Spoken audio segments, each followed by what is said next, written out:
নমস্কার বন্ধুরা, সবুজেখানে একটি ছোট্ট গ্রামে বাস করত অর্জুন নামে এক যুবক। অর্জুন তার সংক্রামক হাসি এবং ইতিবাচক আচরণের জন্য পরিচিত ছিলেন, কিন্তু গভীর অভ্যন্তরে তিনি ক্রমাগত দুঃখের অনুভূতির সাথে লড়াই করেছিলেন। উচ্ছ্বাসিত থাকার তার প্রচেষ্টা সত্ত্বেও দুঃখের ওজন প্রতিদিন ভারী হয়ে উঠছিল। সন্ধ্যায় অর্জুন গ্রামের মন্দিরের পাশে বসে বিশেষভাবে হতাগ্রস্ত বোধ করে একজন বয়স্ক লোক তার কাছে আসেন। একটু উষ্ণ হাসি দিয়ে লোকটি নিজেকে রমণ হিসেবে পরিচয় করে দেন। একজন জ্ঞানী ঋষি, যিনি জ্ঞান এবং প্রজ্ঞার সম্বন্ধে বহুদূর ভ্রমণ করেছিলেন।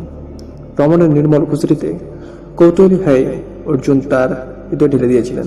দুঃখের সাথে তার সংগ্রাম করে নেন।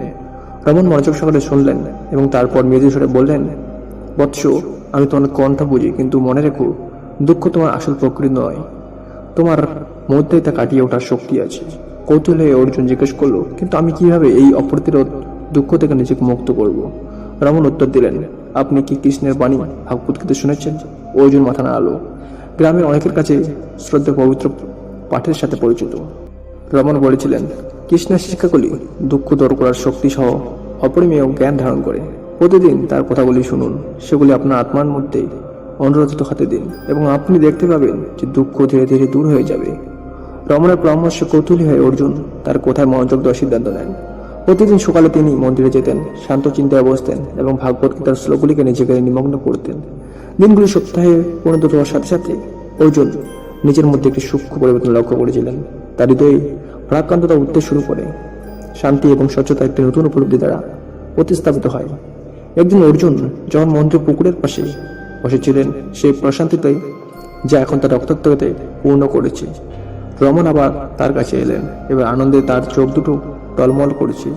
অর্জুন, তিনি বললেন, আমি তোমার মধ্যে রূপান্তর দেখতে পাচ্ছি, তোমার কেমন লাগছে? অর্জুন তেজস্বরে হাসলো, তার চোখ নতুন আলোয় জ্বলজ্বল করছে।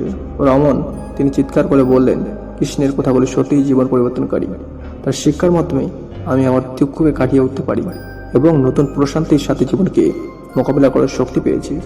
রমণ মাথা নাড়ালো। তার সামনে থাকা যুবকের জন্য তার হৃদয় আনন্দ করে উঠল। মনে রাখো অর্জুন, তিনি বললেন, অভ্যন্তরীণ শান্তির যাত্রা চলছে।